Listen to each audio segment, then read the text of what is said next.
안녕하세요, 여러분. 즐거운 주말입니다. 자, 어제 유럽과 미국에서는 여러 가지 뉴스가 있었습니다. 미국과 유럽에서는 여러 가지 뉴스가 있었는데, 미국 측에서는 미중 무역 협상이 상당히 잘 진행 중이다, 이런 뉴스가 나와서 장 초반에 아마존의 실적 부진으로 인하여서 나스닥 같은 경우에도 지수가 상당히 안 좋았었는데, 이 뉴스가 나오면서 장중에 플러스로 마감을 하게 되었습니다. 다우 같은 경우에는 0.57% 상승으로 마감을 했고, 나스닥 같은 경우에는 0.70% 상승으로 마감을 했습니다.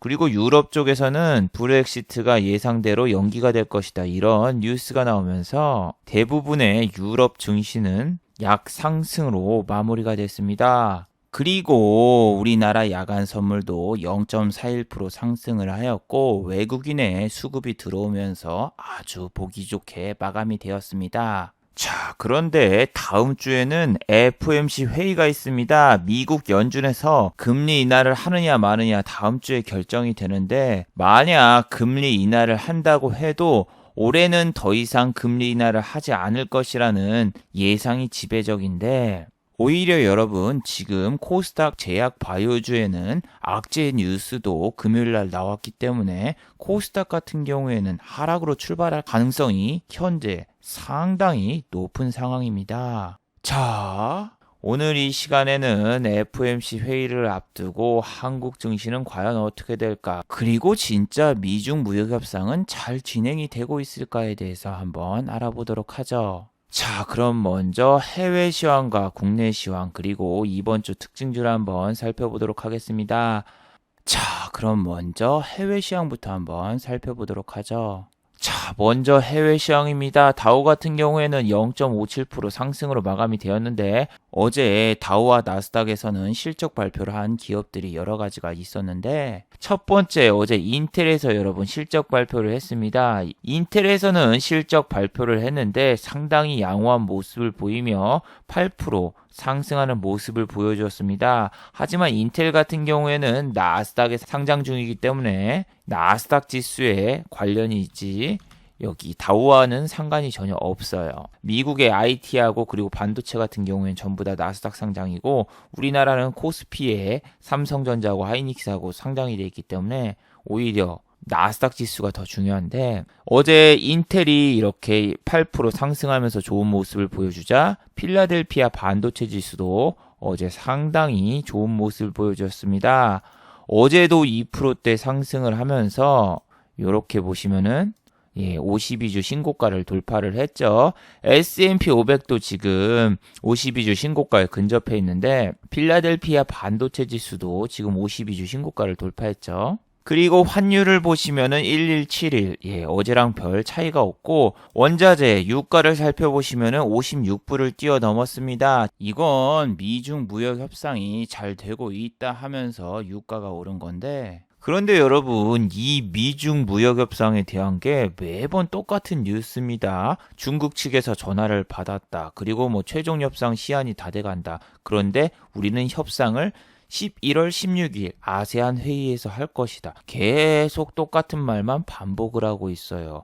이게 협상에 진전이 있었다 해도 중국 측에서 그냥 농수산물 사는 거고, 미국 측에서는 관세를 연기해 주는 거고, 이 두 개의 레파토리밖에 없는데, 이 다우와 나스닥이 기업들의 실적 부진으로 인해서 계속 횡보하는 모습을 보여줬는데, 이 소문으로 인해서 억지로 지금 끌어올라온 거기 때문에 다음 주에 FOMC 회의에서 만약에 금리 인하가 안 나온 거나 그렇게 시나리오가 진행이 된다면은 여기서 다시 또 빠질 수가 있습니다. 물론 시장에서는 이번에 25bp 정도 금리 인하를 할 것이라고 생각을 하고 있어요.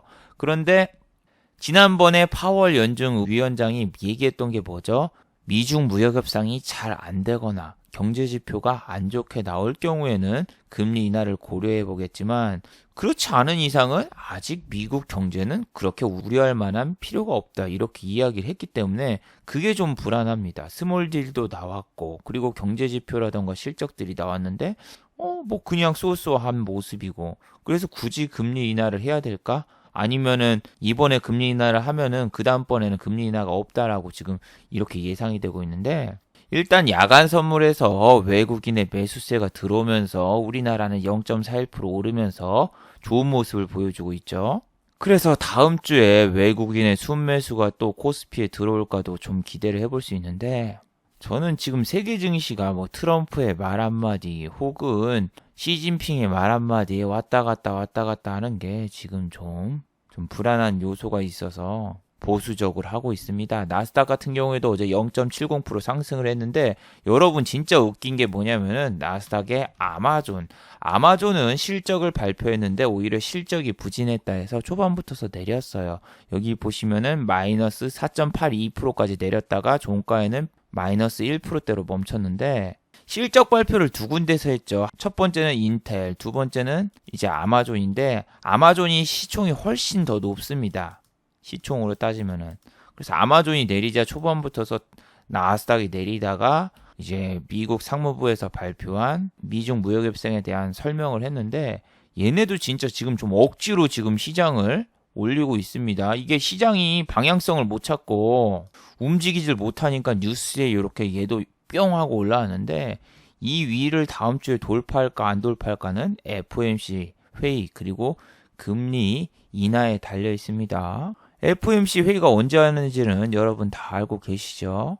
여기 지난 영상에서도 소개시켜 드렸듯이 10월 29일입니다. 10월 29일 날 FOMC 회의가 열리기 때문에 여러분이 지금 금리 인하가 안 되면은 시장에 약간 충격이 올 것도 대비를 해 두셔야 돼요.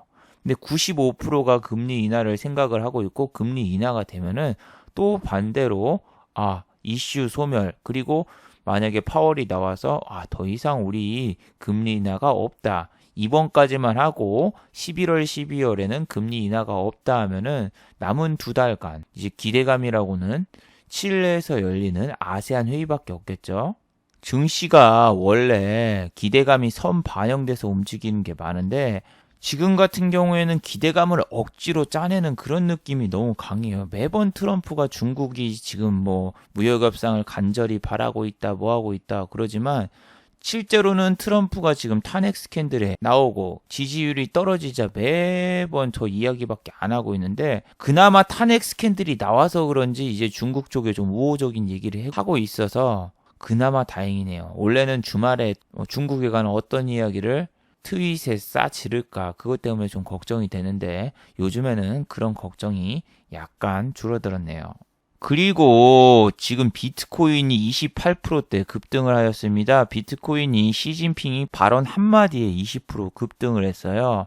시진핑이 블록체인 기술 개발 촉구라는 이런 말 한마디를 해가지고 비트코인이 지금 얼마가 됐냐면은, 보세요. 여기 비트코인이 보시면은 1100만 원이 넘어갔어요. 26.32%가 올랐죠.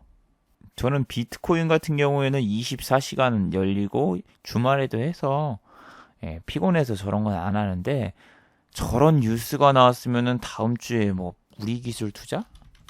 이렇게 뭐 비트코인 관련주가 약간 아침에 시세를 줄 수 있겠죠. JC연도 비트코인 예전에 관련주였고, 한일 네트윅스라던가 이런 주식도 예전에 뭐 급등하고 그랬던 주식인데, 아침에만 여러분 잠깐 뜰 수 있어요. 아침에만 잠깐 뜨고, 아니면은 지금 영상이 토요일날 올라왔잖아요. 근데 일요일날 갑자기 비트코인이 막 내리거나 그러면은 이 뉴스는 소멸할 텐데, 뭐 비트코인 관련주가 아침에는 잠깐 시세를 주고 오히려 오후장에 빠지거나 뭐 그럴 수 있으니까 그런 건 다 염두하고 여러분이 살펴보세요.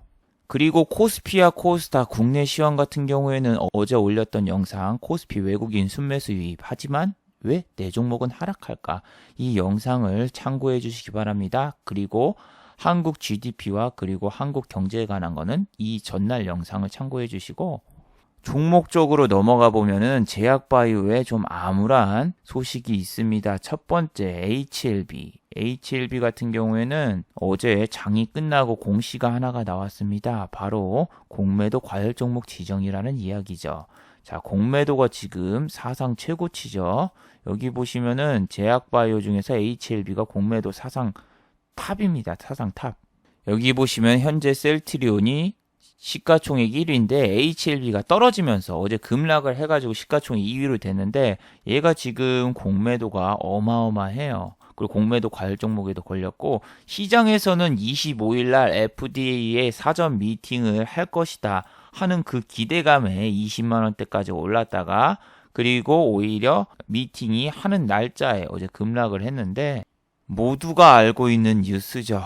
FDA에서 승인을 받을 것이다. 그 근거는 유럽 학회에서 이번에 최우수상을 받았는데 최우수상을 받은 회사 중에서 여지껏 FDA 승인이 안 난 기업이 없다. 단순하게 그거를 이야기하고 있고 중국 쪽에서도 이미 관련된 약이 시판이 돼가지고 팔리고 있고 1년에 약 3천억 원 이상 수입을 올릴 수 있을 것이다 라고 하는데 지금 시가총액을 여러분이 보시면은 HLB가 지금 시가총액이 얼마예요?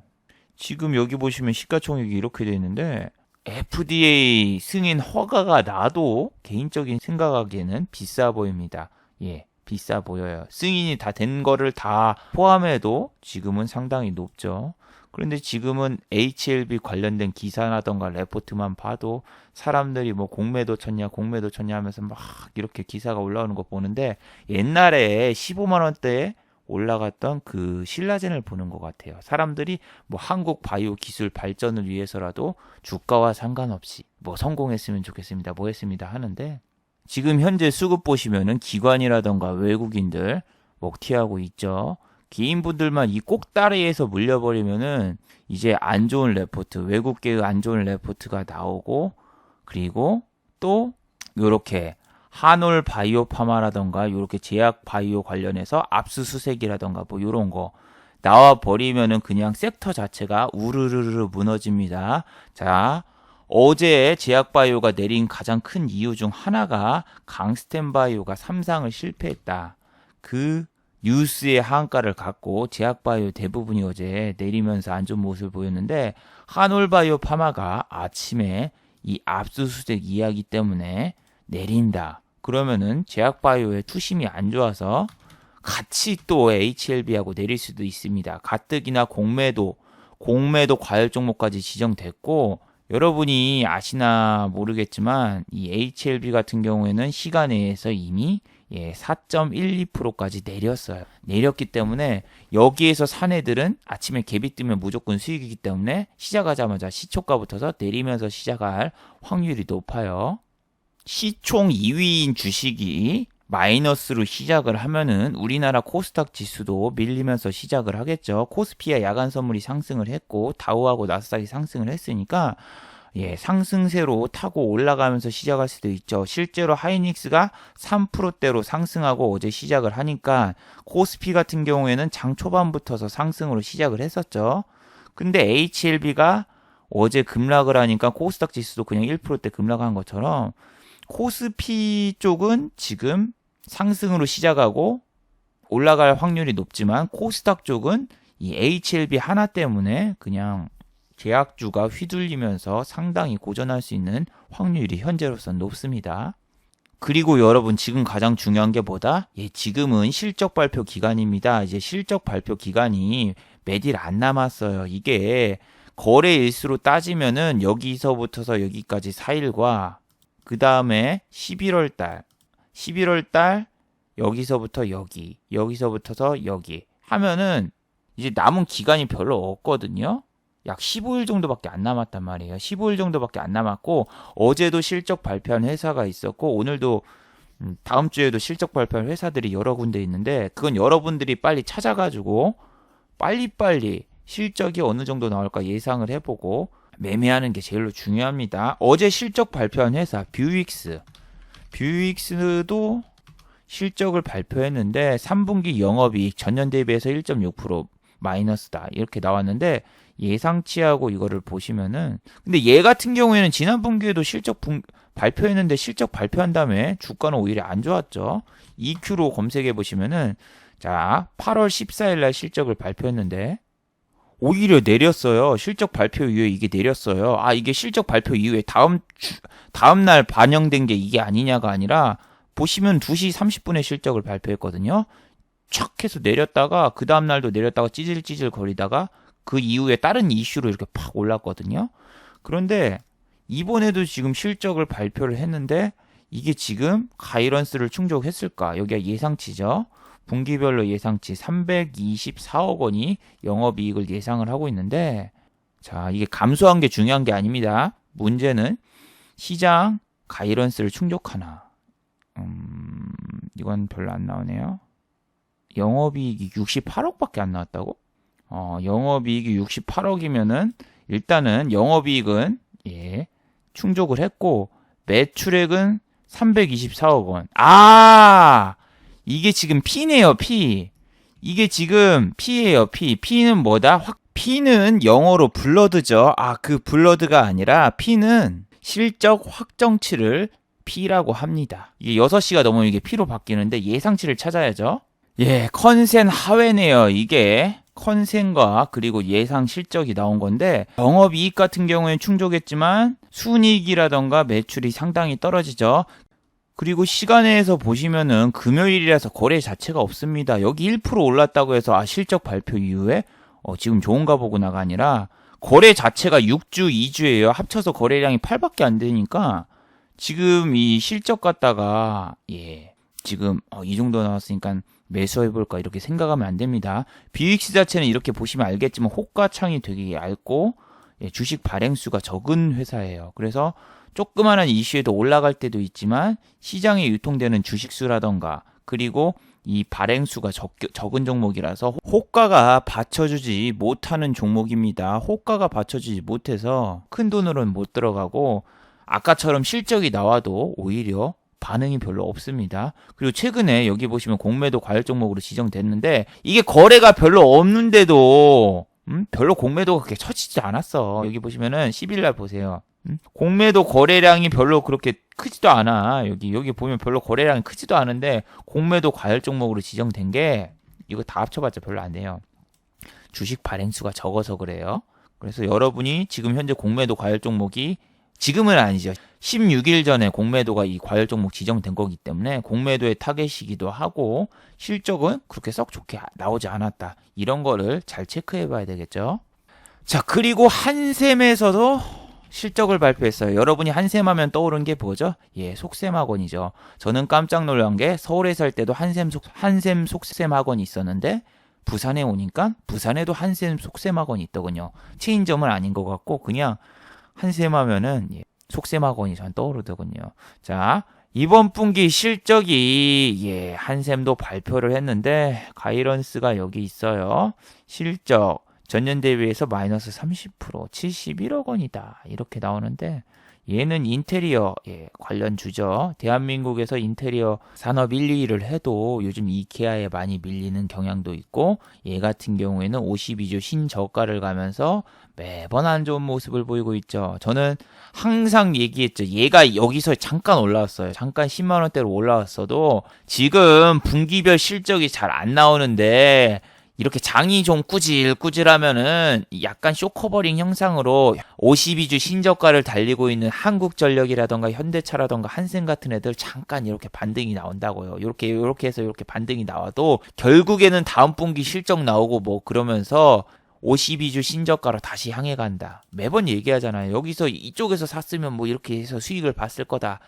이렇게 하시는 분도 있지만 여러분이 이 날 여기서부터 여기까지 들어갈 수 있어요. 10월 30일이 무슨 날이었어요? 여기 우리나라 코스피 2300에서 1900 가던 그런 시절이고 트럼프하고 시진핑이 막 난리를 치던 그때 그 시절인데 시황이 안 좋은데 이것만 보면 이때 이걸 샀으면 대박이었다 하는 거는 말이 안 되죠. 그 공포감이 얼마나 지배적인데. 그러니까 얘네들도 그거 알고 올리고 사람들이 얘 계속 오르네 하면서 사람들이 이제 꼭대기에서 들어가거나 그러면은 그때부터 다시 빼잖아요. 그리고 얘는 공매도가 절대로 적은 종목이 아니다. 공매도가 진짜 오지게 많은 그런 종목이고 실적 발표가 됐는데 일단은 실적이 안 좋았죠. 시간에서는 변화가 없어요. 왜? 얘는 실적 발표를 5시 때 했다. 5시 때 했어도 얘는 시간에 거래가 많은 주식이 아닙니다. 그래서 팔고 싶어도 못 팔아요. 여기 뭐 한 주 이렇게 걸리고 그랬는데 내가 이거 실적이 안 좋았네. 던져야지 딱 해서 던지려고 해도 100주도 못 던져. 100주 던지려면 100주 대낮에 던져야 되고 바로 한가 근처까지 직행할 수 있기 때문에 얘는 시간에서 거래가 별로 없었고, 자, 일단은 맞춰보자고요. 퍼즐의 조각을 하나씩 맞춰보면은 가이런스가 4,062억 원. 4,062억 원인데 매출이 어이구야 이거 보시면 매출은 일단 4,100억 원. 합격. 매출은 합격. 그럼 이제 영업이익과 당기순이익을 한번 살펴보시면은 뭐야 이거 71억 원밖에 안 나오는데요? 71억 원에다가 매출액 같은 경우에는 매출액만 됐고 영업이익이라던가 순이익이 그냥 감소했네요. 예, 그냥 실적이 안 좋게 나왔어요. 그래서 얘는 또 실적 부진으로 또 밑으로 내려갈 가능성이 높겠죠. 뭐 지금 악재 해소 뭐 그러기에는 상당히 힘들고 다시 요런 데까지 빠지면서 밑으로 내려갈 확률이 높아졌습니다. 이번에 여기 밑에 깨지면 어디까지 빠질지도 모르고 저는 한샘이라던가 그리고 뭐 한국전력 그런 애들 안 건드리는 게 몇 달, 두세 달은 반등 나와. 두세 달은 반등 나온다고 쳐. 근데 주가가 위로 올라가려면 다음번에 실적이 잘 나오고 뭐 그래야 되는데 다음 분기에 실적이 잘 나올 거냐고 안 나온다고요. 그래가지고 막 이런 데서 질질 끌려가지고 물려 있으면은 잠깐 탈출기를 줘도 다음 분기 혹시 실적이 좋지 않을까 이런 착각을 하게 돼요. 착각. 레포트들이 막 휘황찬란하잖아요. 밑에서 반등 나온 이제 한샘이라던가 한국전력이라던가 다음 분기 턴어라운드를 할까 뭐 할까 해도 이렇게 실적가 보면은 50%도 충족 못했네 하면서 오히려 주가가 더 내려가는데 가구 관련 이 기업 한샘이 안 되면 하츠도 실적이 잘 나올까? 그 생각이 지금 좀 드네요. 하츠 같은 경우에는 미세먼지에도 얽혀 있고, 그 다음에 뭐죠? 가구 관련 사업도 같이 하고 있는데, 얘도 실적이 어떻게 나오나 한번 좀 지켜봐야 되겠죠. 얘는 최근에 미세먼지 테마도 있고, 뭐 그래서 이렇게 신고가도 찍고 내려오고 그랬는데, 지금 얘는 뭐 미세먼지 테마에 얽히지 않고 그냥 실적으로 하면은 그렇게 좋을 것 같지는 않습니다. 뭐 공기청정기라던가 그런 게 있긴 하지만, 제가 보기에는 이번 분기 실적, 아니 지난 분기도 실적이 그렇게 충족을 못하던데 정확히 말하면 실적은 가이런스에 충족했지만 오히려 실적이 나온 다음에 이렇게 더 빠지는 모습을 보여줘서 하츠 같은 경우에는 이제 올라올 그 시기도 이제 좀 지났고 여기서 찌질찌질 거리다 실적 발표되면 쑥 빠지느냐 아니면 올라가느냐 그 싸움인데 하츠가 지금 공기청정기, 그러니까 미세먼지 쪽 테마가 확 살아나지 않는 이상은 당분간은 실적 갔다가는 힘들어 보여요. 자, 그리고 은행주들이 실적이 나왔어요. 자, 최근에 한국 같은 경우에도 금리 인하를 계속했는데 기업은행의 실적이 나왔는데 전년 대비해서 6.3% 감소했다고 합니다. 자, 여러분이 아셔야 될 게 금리 인하를 하면 피해주는 보험과 은행주죠. 그리고 기업은행의 실적이 감소가 됐는데 예상 가이런스가 얼마일까? 일단 살펴보시면은 이건 확정치밖에 안 나오네. 일단은 순이익이 1조 3,678억 원에 전년 대비해서 6.3%. 뭐 이런 식으로 나왔고 이 아시죠? 은행주 같은 경우에는 하루 등락률이 너무 적어가지고 진짜 되게 힘들어요. 이런 애들 이쪽에서 여기까지 올라왔다 해봤자 13,500원이란 말이야. 12,000원짜리가 여기까지 올라와봤자 이게 얼마예요? 하루에 0.04%막 이렇게 올라와가지고 얘는 뭐 10%대 급등이라던가 그런 게 거의 안 나옵니다. 거의 안 나오고 얘 연으로 보면은 기겁합니다. 기겁해. 2만원짜리가 지금 12,000원이 됐고 여기서 여기까지가 지금 얼마예요? 둘, 넷, 여섯, 여덟. 8년 동안 이 꼭대기를 뚫은 적도 없어. 아무리 2018년도에 뭐 증시가 좋았다고 해도 이 위에까지 터치한 적도 없고 대부분의 은행주들이 고가를 뚫으러 간 적이 별로 없어요. 그만큼 우리나라 금리 인하도 있었고 경제 성장률도 안 좋았기 때문에 그런 건데 제주은행이라던가 대부분의 은행주들이 지금 영업이익이라던가 그리고 당기 순이익들이 다 감소하고 있습니다. 그래서 지금 금리 인하가 앞으로 계속된다면은 은행과 보험 쪽 이런 쪽 섹터는 계속 조심해야 되죠. 삼성생명 이런 애들도 지금 바닥에서 기고 있고 연으로 보는 게 아니라 일로 보면은 바닥에서 이렇게 기고 있고 삼성화재 다 지금 은행 보험주들이 지수가 뭐 코스피가 2100 근처를 가거나 말거나 나는 올리바이웨이 계속 밑에서 논다 이런 식으로 가고 있기 때문에 지금 정책 금리 인하 정책이라던가 이런 거하고 반대로 가는 그런 주식들 절대로 싸다고 매수하면 안 됩니다. 싸다고 매수하면은 정말 싸다고 맞아요. 그래서 막 실적 발표한 거 보면은 한국 경제 성장률도 안 좋게 나왔고 당연히 기업들 경제 성장률도 안 좋게 나와서 내년에는 진짜 어떻게 해야 되나 이 생각을 합니다. 자, 이번 연도는 여러분이 아시겠지만 삼성전자라던가 하이닉스, 가이런스를 엄청 낮춰놓고 지금 어닝이 좋게 나왔다고 한 거예요.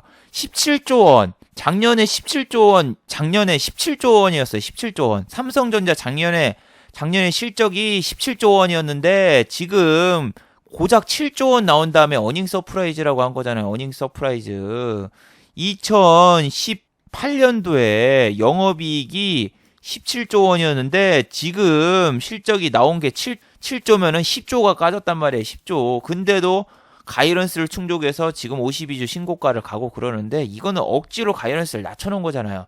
그럼 반대로 생각하면은 지금은 가이런스가 이렇게 낮춰졌는데 자, 여기 이 낮춰진 가이런스에서 미중 무역 전쟁이 더 계속된다. 그럼 내년에는 이걸 기준으로 해서 여기서 가이런스를 더 낮추거나 그래야지 된다는 얘기고, 이 낮춰진 가이런스를 기준으로 전년 대비해서 또 비교를 하는데 삼성전자하고 하이닉스가 내년에는 그러면 미중 무역 전쟁이 계속되고 그러면 실적이 좋을까요, 나쁠까요? 더 나빠질 수 있죠. 그러면 이 영업이익 7조 원도 더 내려가고 뭐 3조 5천억 원 나오고 뭐 그런 거 아닙니까? 그러면은 또 뭐 어떻게 되겠어? 하이닉스하고 삼성전자 부진하면은 또 우리나라 한국의 GDP, 경제 성장률도 또 마이너스 나오고 그럴 확률이 높아지니까 저는 이거를 주식을 좀 길게 보면은 위태위태합니다. 뭐 실적 발표하는 게 뭐 좋은 게 없어.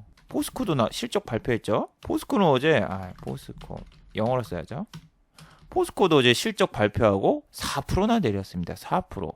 자, 실적이 어떻게 나왔습니까? 실적이 전년 대비 분기에서 37%. 37%가 아니라 마이너스 99%네요. 아니, 이 철강 쪽은 진짜 지난년도, 작년도 같은 경우에는 이 철강 관세 문제 갖다가 계속 시간 끌더니 뭐 트럼프가 뭐 한국은 철강 관세 영구 면제 이런 거 하면서 또 이야기하면서 주가가 위로 올라갈 줄 알았더니 오히려 영구 면제는 아니다. 뭐 이런 또 이야기하면서 약간의 불안감을 조성하더니 그 영구 면제 된 다음 이후로 주가가 요 모양 요 꼴이 됐어요. 요 모양 요 꼴. 오히려 연중 최저치를 돌파하고 지금 밑에서 찌질거리고 있는데 철강 산업 자체가 지금 상당히 부진하고 지금 전년 대비해서 거의 99%면은 100% 이상 안 좋았고, 물론 여기 컨센서스 하회할 거라고 생각을 했었고 낮은 컨센서스를 잡아놨는데 그것도 충족을 못했죠. 그래서 얘도 공매도가 많아. 얘도 공매도가 지금 엄청나게 쌓여있고 내려오고 있는데 개인만 이렇게 또 샀죠. 외국인 이렇게 다 먹튀하고. 그래서 우리나라에 지금 기업들이 실적이 좋은 데가 별로 없어요. 별로 없고, 물론 중소기업들 중에서 미중 무역 협상에 좀 타격을 안 받는데 그런 데야 실적이 나온 데도 있죠. 근데 여러분이 이런 거 현혹되면 안 된다가 뭐죠? 제가 예스넷 같은 경우에는 어제 실적을 발표했는데 이것만 보면 엄청 어닝 서프라이즈인 것 같죠? 자, 예스넷 영업이익 14억 1,700만 원, 전년 대비해서 612%. 자, 이걸 보면은 실적이 잘 나왔다가 아니라 전년 대비해서 612%면은 전년 대비 마이너스 아니야? 전년에 마이너스를 찍거나 어마어마하게 실적이 안 좋았으니까 이렇게 나오는 거라고 생각을 해야 돼요. 실제로 볼까요? 재무제표? 전년이 이거잖아. 전년이 이거면 영업이익이 2억 원, 당기순이익 2억 원 났는데 14억이 나왔으니까 600% 잘 나왔다고 하는데 지금 여러분 예상치가 이거예요. 예상치 충족을 못했죠. 단순히 여러분 전년 대비해서 몇 프로 이렇게 이게 중요한 게 아니라 컨센을 상회하나 하회를 하나 보셔야 되는데 매출이랑 그 다음에 영업이익, 당기순이익 전혀 다 충족을 못 시켰어요. 그래서 지금 얘 어닝 잘 나왔는데 하시는 분들은 이 컨센을 보시고 그 다음에 생각을 하셔야 돼요. 그래서 얘는 시간에서도 반응이 있다 없다? 없어요. 시간에서도 반응이 없었죠. 51분에 나왔으니까 시간에서도 반응 나올 수 있었는데 실적이 안 좋게 나온 겁니다. 자, 그리고 중국 관련주 호텔신라 실적을 발표했습니다. 컨센 대비해서 마이너스 19% 하회. 자, 최근에 여러분 뭐 사드 이전으로 중국인 관광객이 한국에 돌아왔다 뭐 했다 홍콩 시위 여파에 오히려 한국이 반사 이익을 거뒀다 뭐 했다 이렇게 얘기를 하지만 호텔신라 같은 경우에는 홍콩에도 면세점이 있기 때문에 거기 면세점 갈 사람들이 우리나라에 와서 샀으면은 그게 그거 아닌가 이 생각을 했지만 매출이랑 영업이익을 보니까 안 좋게 나왔죠. 여기는 보시면은 안 나오니? 컨센서스 하회를 했는데 이걸 보니 갑자기 아모레퍼시픽이나 화장품주들이 상당히 암울할 것 같네요. 왜냐하면은 면세점에서 가장 많이 파는 물건이 뭐다? 화장품이에요. 근데 면세점이 주가가 잘 안 좋게 나오면은 화장품도 안 봐도 블루레이인데 최근에 아모레퍼시픽은 매출보다는 경영권 이제 승계 그런 뉴스 때문에 아모레퍼시픽이 위에서 놀고 있었는데 실적 공시가 10월 30일이죠. 근데 실적 공시 하면 얘도 빠지려나? 실적 자체는 아모레퍼시픽도 좋게 나올 것 같지가 않습니다. 전체적으로 지금 토니모리 그리고 한국 화장품 제조 이런 애들 지금 주가를 보시면 알겠지만 화장품주가 그렇게 주가가 썩 좋은 편이 아니에요. 지난번에 뭐 일본 화장품 불매다 뭐 DHC라던가 뭐 이런 거 뉴스 나온 다음에 잠깐 올랐으나 그 이후에는 별다른 뉴스가 없기 때문에 지금 이렇게 주가가 내리막길 아니 그냥 횡보를 하고 있는데 여러분이 단순히 이런 뉴스만 믿으면 안 돼요. 다시 찾은 중국인 관광객 하면서 한국에 중국인 관광객이 몰려오고 있다 뭐 하고 있다 뭐 이렇게 하는데 홍콩 시위 때문에 우리나라뿐만이 아니라 모든 나라 심지어 일본도 지금 중국인 관광객이 늘어났어요. 그래서 뭐 한국이 지금 뭐 잘해서 중국인 관광객이 늘어난 게 아니라 홍콩 시위 때문에 이제 막 공항이 점거당하고 불안해서 거기 면세 쇼핑을 안 하러 온 사람들이 가까우니까 이쪽으로 온 건데 여기 보셔도 알겠지만 일본 같은 경우에도 중국인 방문객이 18.7%가 늘어났습니다. 8월 한 달 동안만 치면은 4.9% 늘어났고 그래서 지금 뭐 호텔신라라던가 혹은 뭐 화장품 관련주 찌라시들 대부분이 지금 사드 이전 수준으로 중국인 방문객이 오고 있다, 뭐 하고 있다 이렇게 하고 있는데 우리나라뿐만이 아니라 주변 국가도 다 같이 방문을 하고 있는 거예요. 그리고 얘네 같은 경우에는 지난번에도 말씀드렸듯이 크루즈 여객선을 타고 오는데 지금 여러분 당장 다음 달 뭐가 있죠? 알리바바와 타오바오에서 이제 세일하는 블랙 프라이데이 같은 솔로데이가 뭐가 있냐? 중국에 광군제가 있습니다. 그래서 뭐 화장품 매출이 늘을 것이다, 뭐 할 것이다. 레포트로 오를 수가 있고 그 레포트가 나오기 전에 아모레퍼시픽처럼 실적으로 뚜까 맞을 수도 있고 그런데 실적으로 뚜까 맞고 광군제로 올리고 뭐 그런 상황도 나올 수 있기 때문에 실적 발표 다음 주 아모레퍼시픽 실적 발표 꼭 체크하시기 바래요.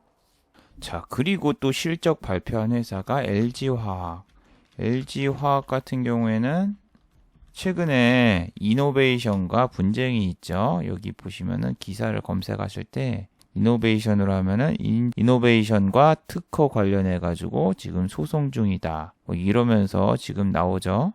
그런데 지금 실적을 살펴봅시다. 살펴보시면은 실적은 3분기 영업 실적 36.9% 감소 이렇게 돼 있는데 여기 자료를 확인해 보시면은 분기별 이게 확정치로 변했네.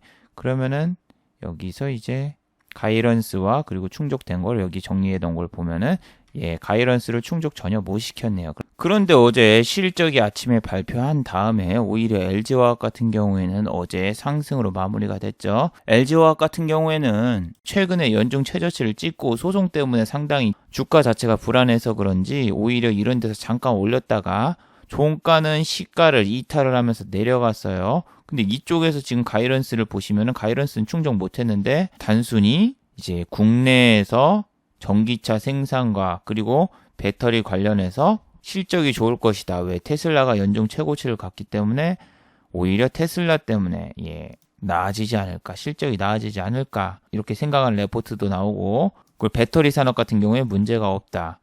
다른 매출 중에서 배터리 산업은 문제가 없었다. 이런 뉴스가 나오면서 기관들이 레포트 쓰고 잠깐 올렸는데 이 수급 자체가 지금 잠깐 들어왔어요. 잠깐 들어온 거기 때문에 매수가 연속적으로 이어지나 안 이어지나 잘 관찰을 해봐야 되겠죠. 자, 좀 더 살펴보고 싶지만 지금 시간이 없네요. 저의 주말이 이거 만들다가 지금 다 끝나게 생겼네요.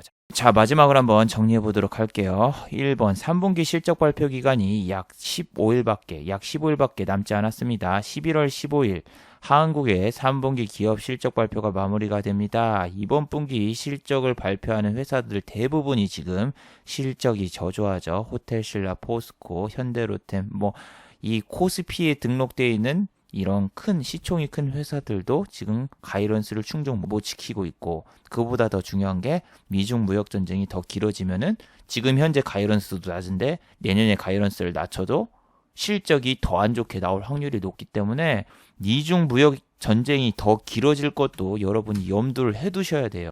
왜냐하면 물리면 빠져나올 수 있는 게 대부분 실적이 좋게 나와야지 다음 분기 때라던가 어떻게 빠져나올 수 있는데, 잘못 물려서 미중 무역 전쟁도 계속 트럼프 대선 때까지 연기되고 그러면은 정말 위험해질 수 있으니 꼭 조심하세요.